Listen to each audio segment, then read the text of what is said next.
Hello, hello, hello, Jasper. Can you see and hear me? I can see and hear you, Jim. All right. Whew. We're in good shape. Little introduction. Welcome to Kidney Stories 2 broadcast. Today we're talking with our friends Ben Street, a kidney donor, and Jasper Sharp, the kidney recipient, about their amazing international kidney story. Ben had a play date today for his child in London. He's running a little bit behind, but he's going to join us in a little bit. So no worries. We're going to get the whole picture of the kidney story. Ben is an art historian and writer.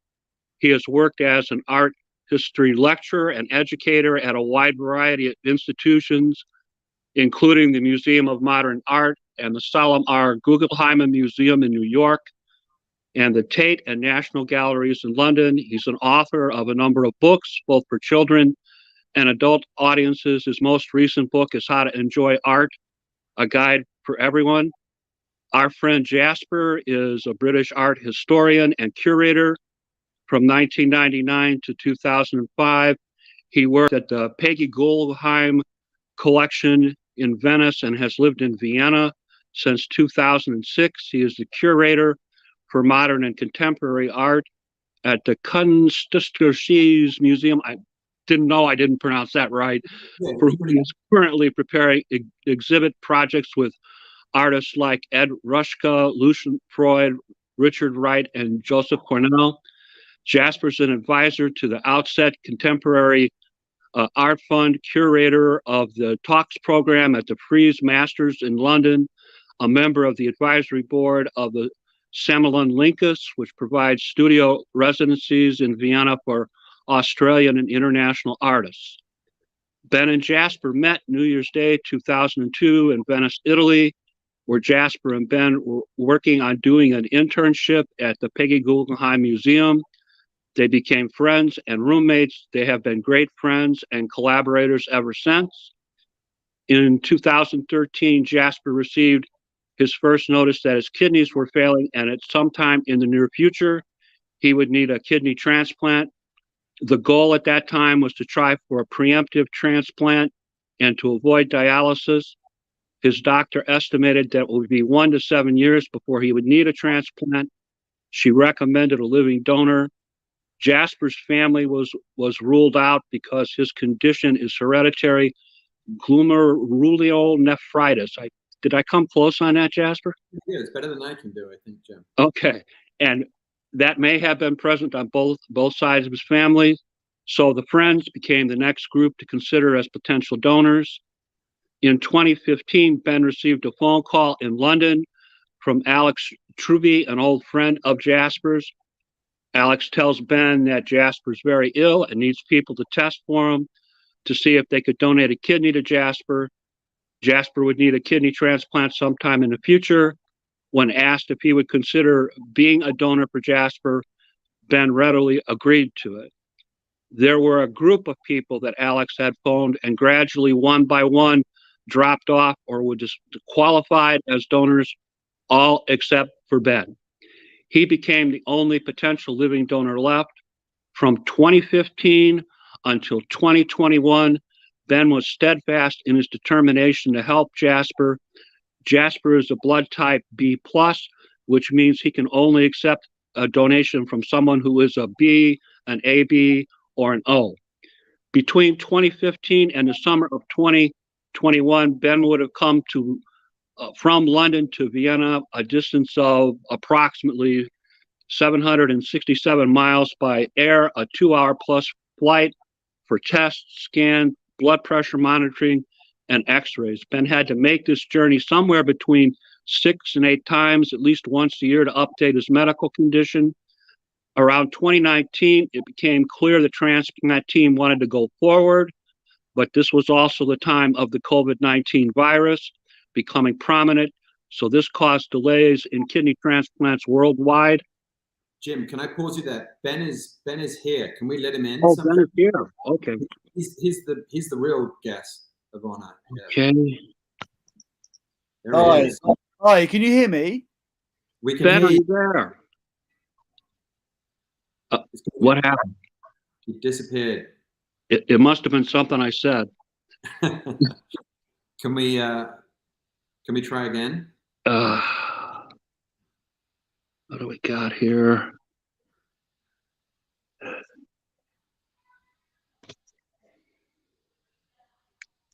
He was briefly with us. He I think I'm here alone now. We'll be there in a second, chaps. Whoever's watching, we'll be with you in a second. Maybe I should tell some stories about Ben. Could take a while. There's a few of those.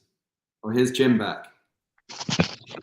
Okay, I see him now, guests. I don't see a video for him, but I see him. Ben, are you there?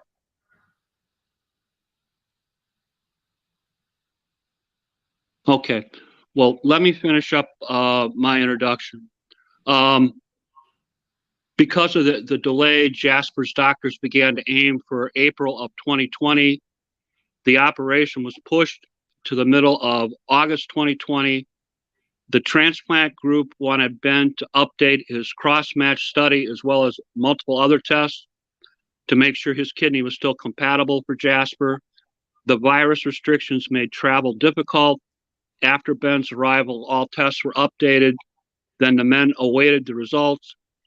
After 48 hours before Jasper's kidney transplant was to take place, unfortunately, his intestines ruptured in the middle of the night, causing a postponement. This resulted in a 3-month delay. In December of 2020, Jasper needed a second operation on his intestines where they removed a section due to repeated infections. That resulted in another delay. In February of 2021, Jasper had to go on dialysis. He did 4 months of dialysis, 3 evenings a week in center with a catheter. Despite all the delays, Ben remained determined to donate. The transplant date was reset for June 4th of 2021. Ben and Jasper shared a room in the hospital and were prepared to do the transplant that day at the Medical Center of Vienna. Ben was taken to the operating room. He saw some person speaking on the phone, speaking German. Ben does not speak German. And he was returned to his room 45 minutes later. He knew something was wrong. 2 of the transplant teams had worked through the night on a complicated case. A new team could not be assembled, so they canceled Jasper's kidney transplant for that day. This resulted in yet another 4-day delay. June the 8th, they went back to the hospital to try it again. After repeating the post-transplant preparations, Jasper's kidney transplant was finally successfully completed. Jasper has done well post-transplant. Please welcome Ben and Jasper to the show. I can get Ben on. Let's get Ben on. He's the one they've all come for. There he is. Hello, can you hear me? Yeah, we can hear you. We can't see you, but we can hear you. Can you hear us? My camera isn't working. So you'll just have to make do, I'm afraid. No, that's all right. We'll work with it, Ben. No problem. Sorry. Guys, did I state everything correctly in the introduction? Did I get anything wrong? That was all pretty good. That's perfect. Okay. We've lost Ben again. We lost Ben again. Okay. Jasper, tell us a little bit about where you grew up, your education, your employment, and where you're currently living. So I grew up. My father was in the military, so we moved around a lot, several different countries, lots of different homes. So I basically grew up in English boarding schools and went to university in Scotland. and then went to Venice and lived in Venice for 6 years, where I met Ben.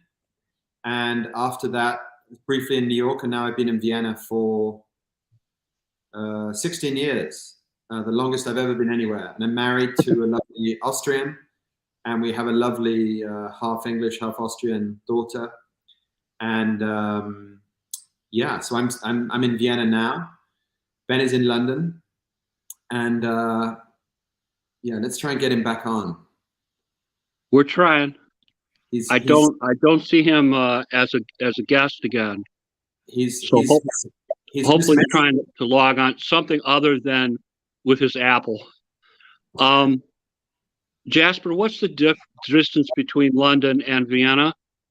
Yeah, it's about a 2-hour plane journey, which in normal times is like taking a dog for a walk, but during a pandemic with restrictions and all sorts of things becomes a bit of an adventure. When Ben came with his lovely wife and lovely daughter and lovely mum, the first time that we tried to do this in the summer of 2020, they actually came by train. So they stopped overnight. They went through the tunnel. They stopped overnight in Frankfurt, and then got on the train again the next morning in Frankfurt, came to Vienna, and spent a couple of weeks here. And we had the first of several full starts in the summer of 2020. And yeah, I mean, you told the story pretty well in your introduction. I feel like I'm alone again. I've got this terrible feeling that I'm alone again. Yeah, I'll just wait for Jim and Ben to jump back in. The process of this broadcast is eerily reminiscent of the process of us trying to get this transplant done. Okay. But we'll get there. All right. He's back. Let me try again. Get him in. Let's get him talking. Ben, are you there? Hello, I'm here. I'm here. Can you hear me? We can hear you. Oh, good. Listen, I'm not going to try and put the camera on. It's just not going to work. Okay. Tell us a little bit about where you grew up, Ben, your education and your employment, and where you're living currently. Yeah, sure. Oh, thank you, by the way, for all your kind words and the introduction. Everything's great. And I'm sorry you can't see me. In fact, maybe it's a good thing. So I grew up in England. Like Jasper, I grew up in England. I grew up in the countryside in England. I went to university in Scotland. In fact, Jasper and I went to the same university, but we didn't know each other then. We didn't quite coincide.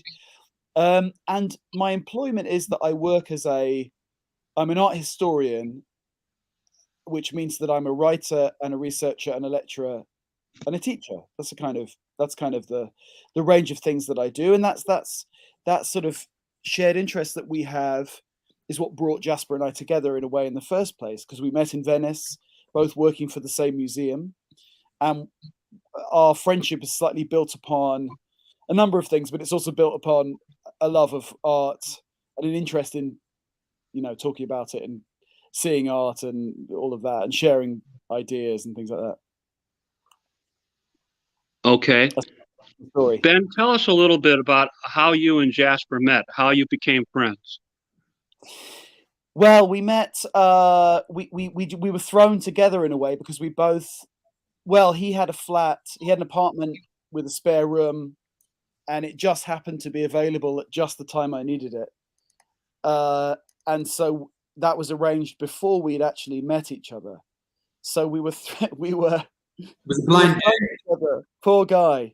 We were thrown together, and it was too late for him to pull out. So unfortunately, that's sort of where it started. Yeah. Okay.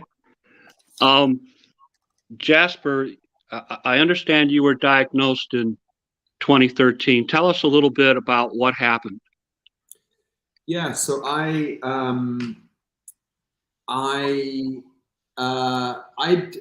had a few kind of warning flags for about a year before the diagnosis, which came in the form of really itchy rash, just my body just saying something's not quite right. And I tried to seek some expertise from doctors and dermatologists and things, and they all told me that I was allergic to something. I needed to change my shower gel and everything. Anyway, it kept on going on, and it was really unpleasant. Happened sort of every second month, and then eventually, I happened to be in a hospital by coincidence because I was attending the birth of my daughter in July of 2013. And the day after she was born, I was in the hospital, and this terrible rash was doing its thing again. And the doctor, who was a maternity doctor, said, "This doesn't look very good. Why don't you jump downstairs and have a blood test?" And they did it. And a couple of hours later, they came back up and said, "Your numbers are horrible, and you need to go and have a biopsy immediately." And I said, so I just had the most remarkable moment of my life. And I was then 24 hours later having a very different type of moment. And I asked them if I could at least go home for 4 or 5 days with my wife and daughter and help set this new chapter in our lives in motion somehow, and then come back and do the biopsy. And they said, yes. Drink lots of water, don't eat this, don't eat that. And I came back a few days later, and they did the biopsy and discovered the situation. And the way they described it to me is, well, I said, "Can you do something about this?" They said, "We are the fire brigade, and we've turned up about a year after the house is burned down," was the way they described it to me. So they said, all the damage is done. There's nothing still ongoing. And we can nurse this thing. We can work with the parts of your kidney that are still left. And as you said in your introduction, they said I would have between 1 and 7 years. They estimated before I would need either dialysis or a transplant. And they were exactly right. It was exactly 7 years until we made the first go round at trying to do the transplant. Okay. Talk to us a little bit, Jasper, about the diagnosis. What did they tell you was wrong with your kidneys? They just said both of your kidneys, as is often the case when one is malfunctioning, the other one is as well, which a lot of people don't understand, that kidney disease, it's actually quite rare that it happens only in one. So both had deteriorated simultaneously. I had not really noticed. I had had an extraordinary busy time of work. I just thought I was tired, all the rest of it. And they basically, I asked them, how on earth could this thing happen? I told them there was some history of it in my family, but they said, it could be triggered. Your body could have overreacted to a simple cold at a certain point and just thrown too much at dealing with an issue that your body was having, and simply overreacted. And this overreaction has caused this effect. So, it's a story that a lot of people listening might be familiar with. Anyway, we will never know what caused it, but it happened. And from that moment on, I was in life in terms of nutrition, diet, workload, sleep, all the things to try and slow the progression and deterioration. And then almost immediately, the mind turns to, well, might there be somebody out there who would be willing to pursue the course of action that the doctors suggested, which was a preemptive transplant. So to do a transplant before dialysis would even be necessary, which they said would be the most advantageous course of action. And that was the point that one of my oldest and closest friends, Alex, who you mentioned in the introduction, reached out to a whole gang of gorgeous, wonderful, amazing reprobates that I had gathered around me in my life, my great fortune. Chief reprobate being the faceless gentleman who is this evening. So Benjamin. I feel like because we're not seeing him, we need to listen to a little bit more of him. All right. Okay. Ben, tell us about this phone call you received in 2015 from Alex. What was talked about during that conversation? Well, so yeah, as Jasper mentioned, I was one of a group of people who was phoned, and it was very much at the stage of this is something that it was very kind of hypothetical at that stage. It was at some point in the future there may be a possibility that Jasper may need to receive a kidney from someone.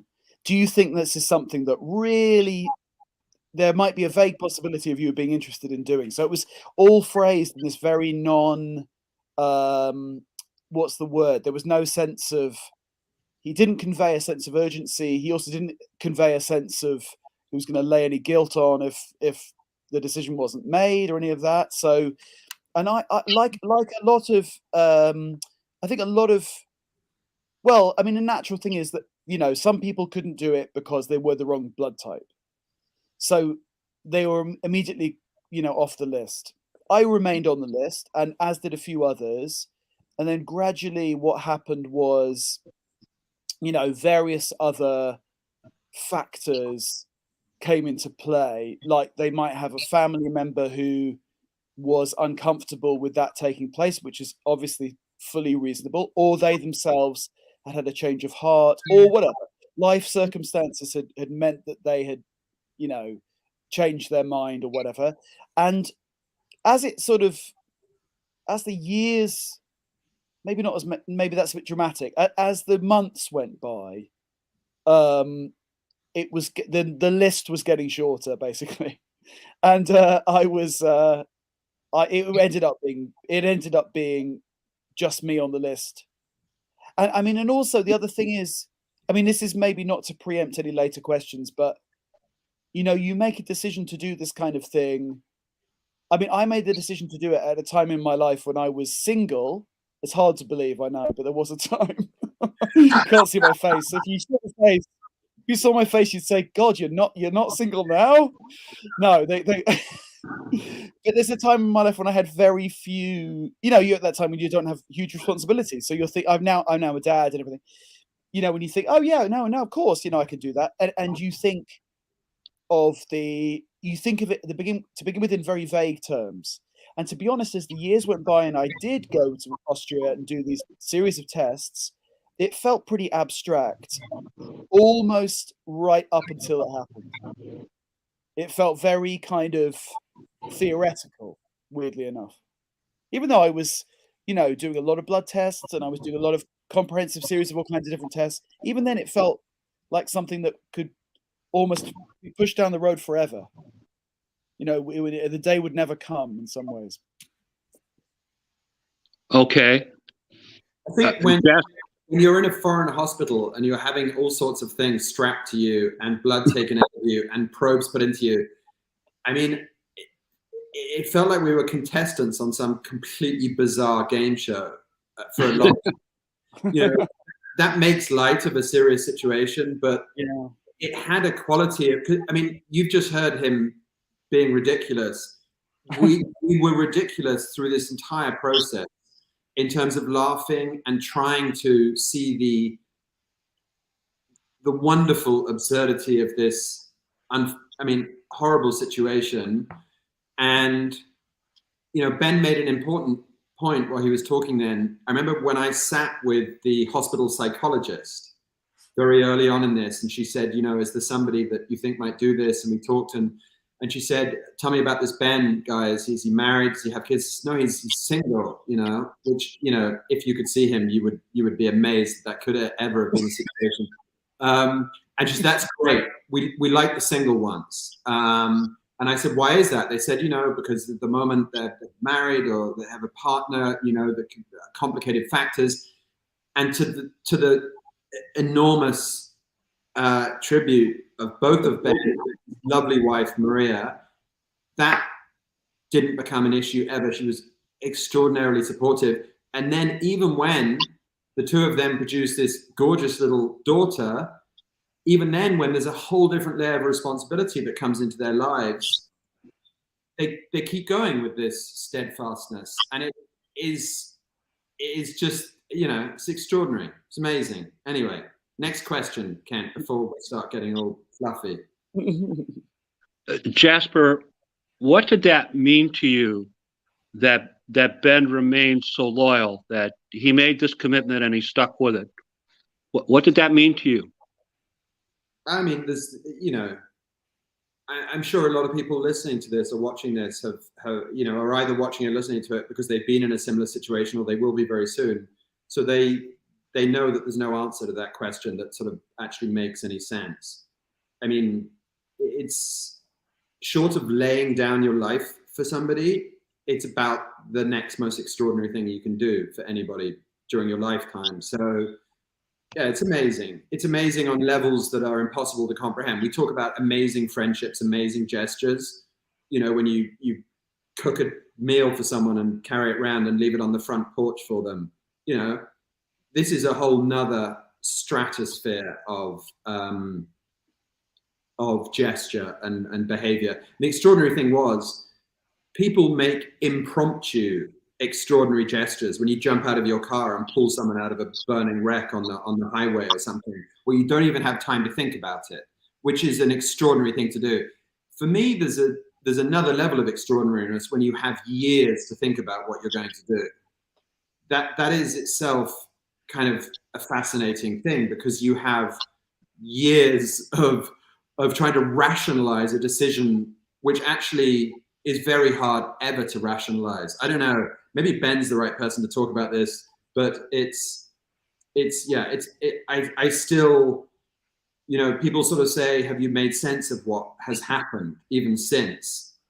And I haven't. And even though I have a slight bulge on one side of my belly, where I now have an organ that I didn't have a year ago, there is still a strength, and I have another scar to add to a collection. There is still an abstract quality to this, even though I speak to Ben pretty much every day now, and I'm aware every day of what has happened. There's an enormity to it that I think I will never actually fully digest, if that makes sense. Yeah. Let me ask Ben a question. Ben, between 2015 and the summer of 2021, you were traveling back and forth from London to Vienna. You made the journey by plane or by train at least 6 to 8 times by my count. Can you talk to us about some of the challenges that were presented in your travel to try and help Jasper get a transplant?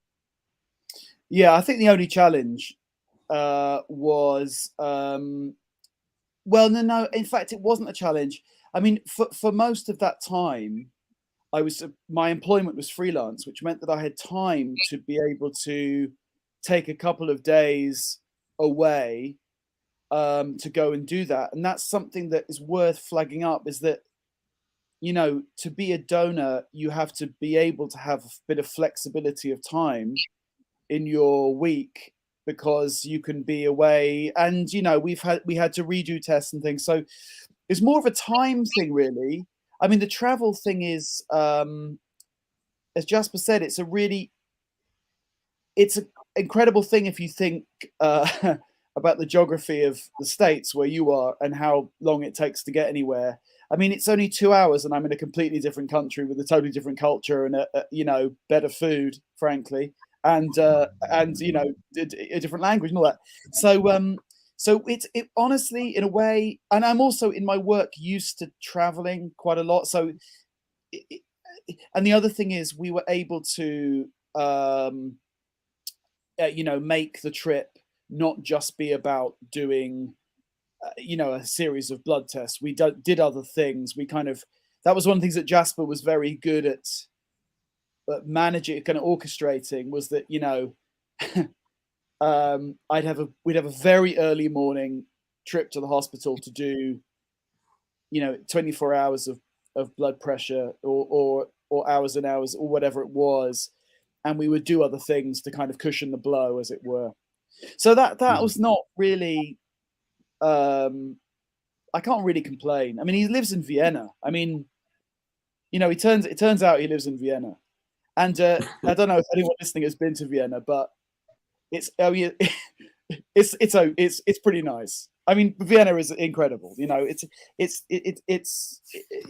that took the edge off this decision to some extent. I don't know if it did, but you know what I mean. It made that aspect of it made it a more pleasant thing, but it was never unpleasant. I mean, even going over and doing the test was never unpleasant. And no aspect of it was really, except perhaps a little bit after the operation. I mean, the strange thing is, Jim, mentioning, I had a strange kind of slight flashback last week when I remembered the experience of being brought down outside the operating theatre and being moved onto a separate trolley, which was going to bring me into the operating theatre. And these two young guys, you know, who I think were trainees or something, there was a sense of them being quite new at the job. And just feeling, the thing that was my flashback was that I felt so incredibly calm. And getting into the theatre, I felt totally relaxed, which was very strange. When I look back on it, I'm not sure how to account for the fact that I didn't ever feel nervous about it. But I don't know, that's just a personal thing. I think it was just because I was really committed to doing it. And there was never a doubt in my mind about following it through. Yeah. Okay. Jasper, your doctors were aiming for April 2020 for your transplant. The operation was pushed back, first time delay, to August of 2020. Can you tell us what happened there? Why was there a delay? So the initial delay from April to August was simply because of COVID, because, you know, the hospitals were suddenly full, and I think actually the whole transplant program shut down for at least 1 or 2 months here in Vienna, and I think pretty much most places around the world. They were doing life-saving surgery, but they were not doing something. In theory, I was in a situation where it could have been, I could have just gone on dialysis and bought ourselves a few months. So that was the initial delay from April to August, was because of, you know, all hands on deck at the hospital dealing with COVID. Yeah. And then, in that August, sorry, yeah, it was August. August. Yeah, Ben came over with his wife and daughter and mum. They came over by train from London, and they came for a couple of weeks. We had to do the cross match again, which takes some days to get the results, to check that there'd been, I hadn't developed any antibodies, which were going to be a problem, and resistant against Ben's kidney. Just to redo all the tests, refresh all the tests, and there's a lot of things obviously that need to line up. And we then got the green light, and we had about a week off, and we had a nice time in Vienna. We had a little bit of a kind of a holiday, but a holiday knowing that there was something really important happening at the end of it. And then literally 48 hours before we were due to check into hospital, about 3 o'clock in the morning, I was at home, and I went to the bathroom, and I suddenly had the most excruciating pain. And I couldn't even lie down flat for the rest of the night. I was in an armchair. And as soon as it became light, I called, my wife was in Salzburg. She was just on her way back with our daughter. I called Ben. I was like, I don't know what's going on. And we went to the hospital for an explanation from the surgeon of what was going to happen. And I was sort of bent double. I could hardly walk. The taxi ride to the hospital was, every bump in the road just sent shockwaves of pain. I had no idea. It felt like my appendix had burst or something. Anyway, they did CT scan, and they saw that I had basically air in my intestines, which meant that my intestines had ruptured, which was extremely serious. It was an emergency. I got rushed into theatre, and they, sliced me open down the middle. They didn't actually find a hole in my intestines. They think that it may have closed itself again, if you would really like some gory detail. And they diagnosed a very, very serious bout of diverticulitis. I think it's called. I actually don't even know what the name is in English, but I've only ever heard it said to me in German. Diverticulitis. Diverticulitis. Thanks. And anyway, Ben came to visit me in hospital. I mean, in a strange way, of course, it was a huge shock, but I had been prepared for a serious operation, anesthetic, pain, 10 days in hospital. I'd cleared my desk of work. Everyone was ready for a hospital stay. And I got all of that, but I got it for something else, and I got it without Ben next to me as this extraordinary kind of co-pilot on this adventure. And Ben was amazing. He came in and they told me straight away, well, the transplant's not going to happen anytime soon. You need 3 months to recover from this. And Ben was amazing. He's like, look, this doesn't change my mind. This makes me even more determined. We're going to do this. And he came to visit me at the hospital. It was amazing. It was amazing. I mean, it was a huge anticlimax. Even though he was calm, he just said, going into theater, when we eventually did it, there's a degree of psyching yourself up and preparing yourself and getting yourself in the place where, okay, we're going to do this. And suddenly it was off. And it was a really rough time, actually. And then I had recurring bouts of diverticulitis all through that autumn. And I was on antibiotics pretty much the entire autumn, a lot of discomfort.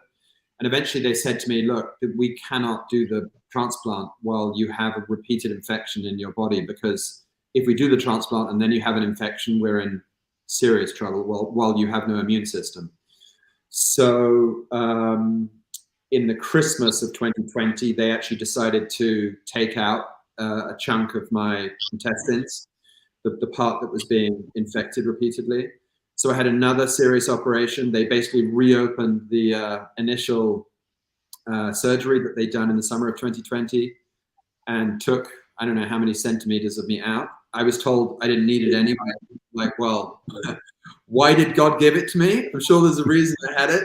But anyway, they said, no, you don't need it. We'll get rid of it. And then it was a case of getting better from a second major surgery. The pandemic was coming and going. And anyway, we then fast forward. Ben was extraordinary through this entire time, keeping me going, being my cheerleader. His family the same, my family the same, my family here in Vienna, my family in England, just a huge amount of support left, right, and center. And and then we found ourselves in May, June 2021.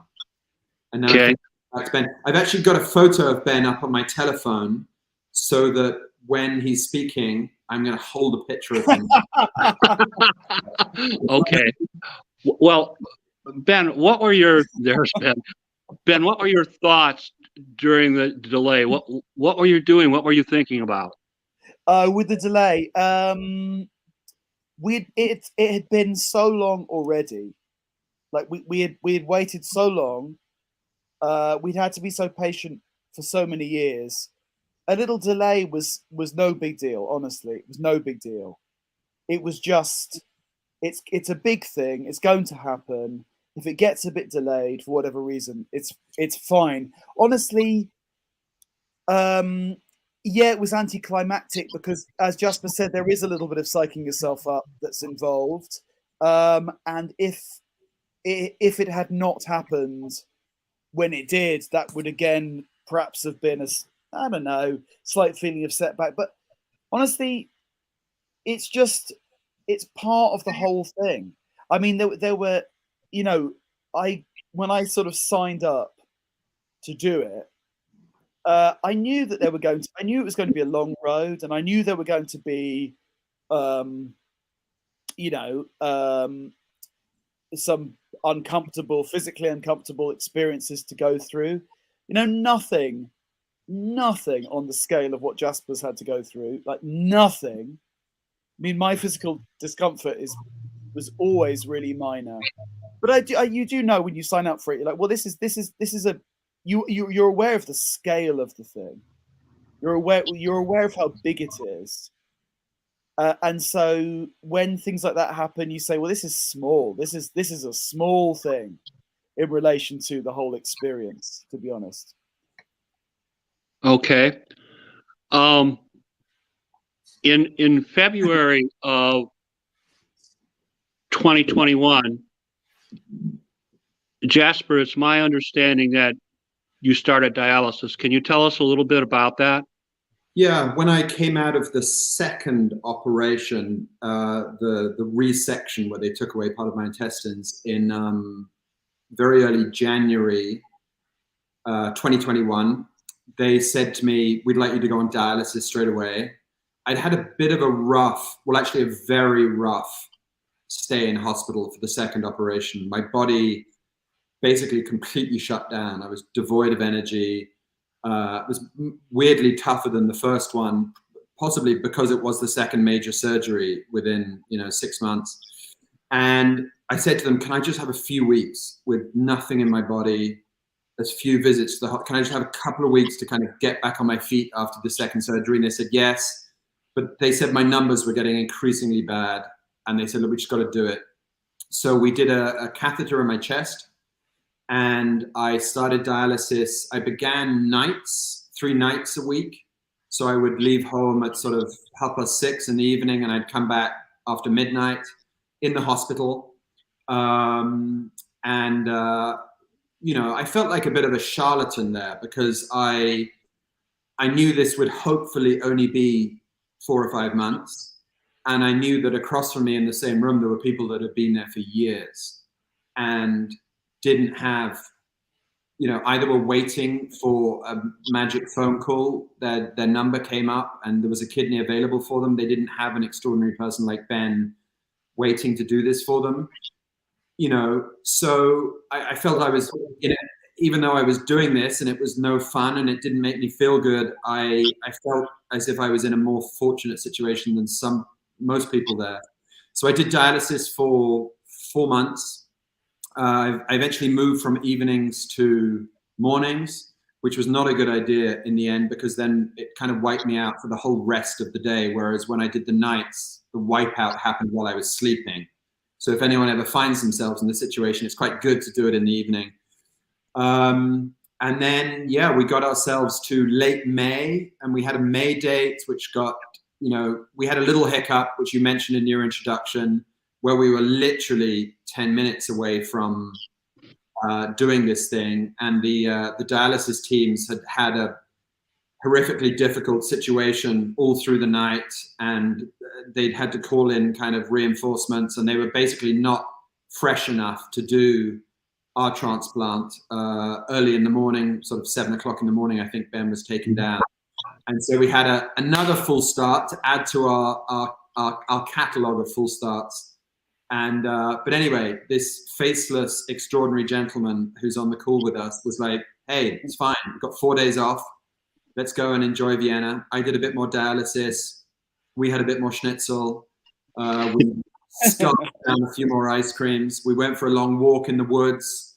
And 4 days later, June the 8th, we went back in, same room, same beds.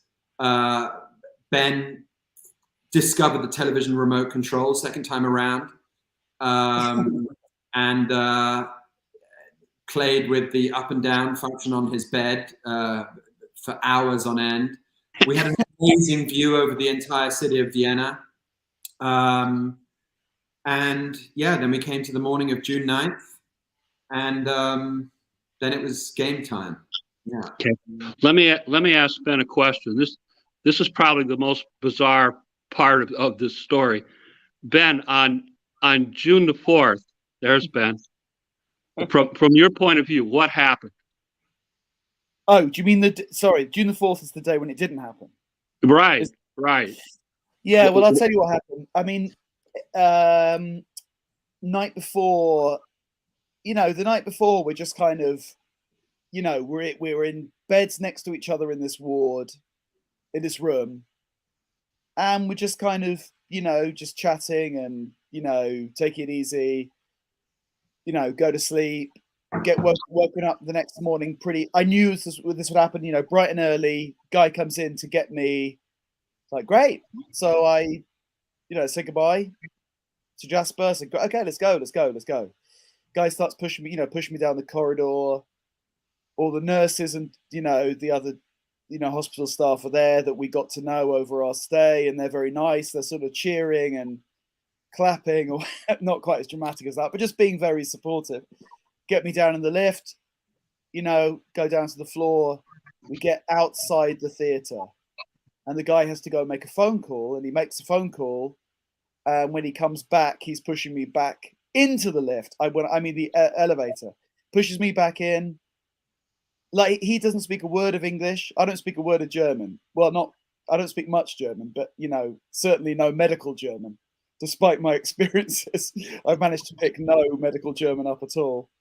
And he's sort of a bit sheepish and apologetic, and I can see there's obviously there's been some bump in the road. Remember that by now, bumps in the road are the road, pretty much. Like, it's kind of totally used to it. So I was like, okay. So I got back in, and this was maybe 20 minutes, half an hour after I had left.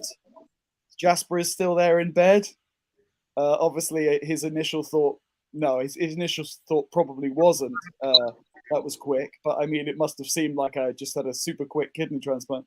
But came back in, and he was able to chat to the guy, and he said, for some reason we've had to delay it. And then the chief, I can't not actually sure what her position was, but one of the senior surgeons came in later on that day and was very apologetic. She said, look, we had to make a decision at the last moment that we couldn't do it because there had been an emergency piece of surgery the night before that stretched into the early hours of the morning, and everyone seemed to be on board to do that. So, like, everybody was working through the night effectively.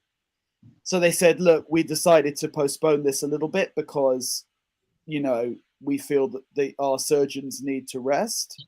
And of course, the last thing we wanted to do was to insist on that, because of course, of course, get some rest. So the decision was made that we would then leave the hospital again, and then come back in. So that was the again, like I say, it's just part of the whole. It was all part of the experience, but it was a slightly strange. Yeah, I think the first thing that happened after it was the head of the entire nephrology department that came in to explain this to us. A very scary lady, very nice, very talented, but slightly scary lady. She came and she said, explain, and then she shut the door, and we looked at each other, and I think it was probably a very loud curse word and a kind of laughter. And then the next thing was, okay, well, let's eat. Because we were so hungry. They had to basically empty out our entire system the night before. And Ben and I like our food. And the first thing was, okay, let's just leave everything here and go to the shop or cafe down on the ground floor and just get as much food as we possibly can. And then they came in like 2 hours later, and we were still, they said the lady had said, okay, you can go home now. And they came in 2 hours later to kind of change the sheets on our bed, and we were still sitting there just eating. And they were like, no, you really actually do have to leave now. So we left and went home, and we had another 3 or 4 days, and then we came back again. Okay. Jasper, you dated June 9th. Tell us what happened on June the 9th. So we woke up in the morning. It was another early start. They woke us up at sort of, I think, a bit before 6 o'clock in the morning. I said goodbye to Ben, gave him a big hug, told him I loved him, wished him luck. He's like, it's fine. It's all good. It's all going to be good. And he went downstairs, and they told me I would probably get a call around 10:30, and I would have to go down just as they were finishing him off so that they could transfer the kidney basically from one theatre to another almost simultaneously. And I wasn't allowed to drink anything. I wasn't allowed to eat anything. I was so parched, but all I was thinking of was, you know, channeling positive thought a few floors, well, about 13 floors down, 14 floors down in the building. And 10 o'clock came, 10:30 came, 11 o'clock came, 11:30 came, midday came, 12:30 came. And I was getting worried. I was like, is he all right? And I walked out to the nurses at the ward and I said, you know, could you cool down and find out what's going on? They said, no news is good news. These things do sometimes take longer. Maybe there's been a delay to even get started. And eventually somebody came for me and brought me down. And I said, you know, is everything all right? I said, yeah, his kidney was just deeper than we had you know, assumed it would be. They had to be extremely meticulous with his part of the operation. It had taken, you know, 1 to 2 hours longer. So arguably his surgery and the internal sort of wound and so on that he had to heal was more dramatic than mine, actually, which sits closer to the surface. And hence he actually had, I think, pain, post-operative pain for a longer period than I did. So yeah, I eventually went down after lunch, and then I went in, and then the next thing I know, you know, I'm waking up in the recovery room, and I come back up to the room, and I just even in the recovery room, I was like, how's Ben? How's Ben? Is he all right? And they told me before my surgery, the last thing they said to me before they put the kind of oxygen on my face was, surgery was great. It's an amazing kidney.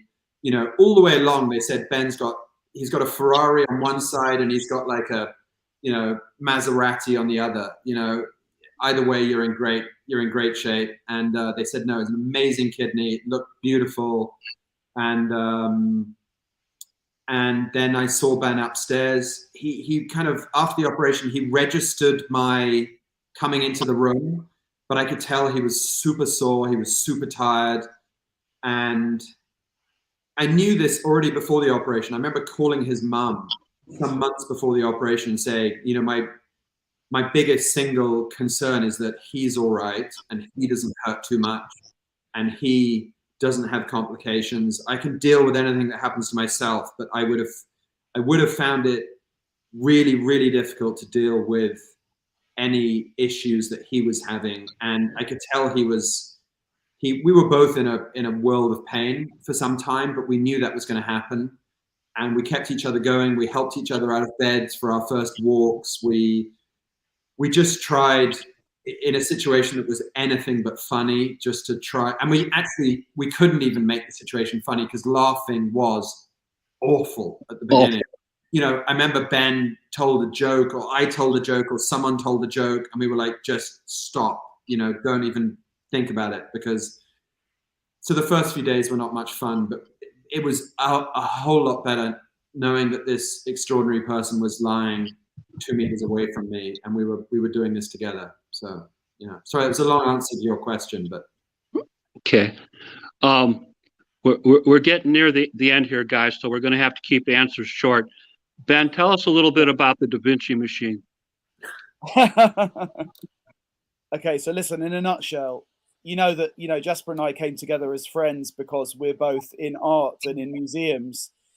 And I'm an art history teacher. So when I found out that the machine that was going to do the operation was called the Da Vinci Machine, you can imagine that was quite an exciting moment.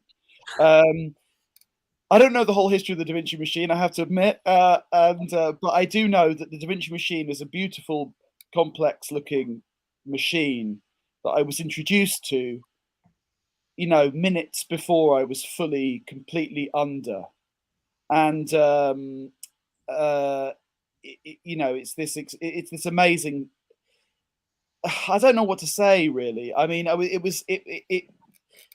I have a very strong and sharp memory of looking around the operating theatre as they were preparing me for the operation to happen. And I remember seeing the machine, but there was a general atmosphere of busyness and you know, my arms being sort of put into position with Velcro, and the anaesthetist, who was this incredibly nice guy, who was sort of joking around with me, and he said, "I'm going to give you some air that's come all the way down from the crystalline air of the Austrian mountains," and that was the anaesthetic, and I sort of breathed it in, and I was gone. But yeah, no, it was. I mean, I think the kind of subtext of the question about the machine is that I felt I was fully in incredibly good hands with these great doctors and surgeons throughout. Yeah. All right, Jasper, very short. How have you been doing since the time of the transplant? How is your kidney health today? Absolutely amazing. They've been slightly playing with my medication, the immunosuppressants, for the last 7 months. They told me I needed to get to the 6-month point, and then I could breathe a little more fully, because most complications that come post-transplant come in those first 6 months. So sort of treading on eggshells a little bit, but it's been great. And I was last at the hospital a couple of weeks ago. So I was there every week to begin with after the operation, then every second week. And now they've got me at 6-week intervals, which feels like a lifetime.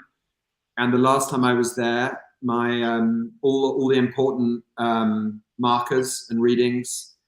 I mean, I said this to Ben the other day. For years and years and years, every blood test, I'd get a full readout of it, and I would have either arrows going up or arrows going down next to every number. Everything was flashing red. The dashboard was just blinking, either too high, too low.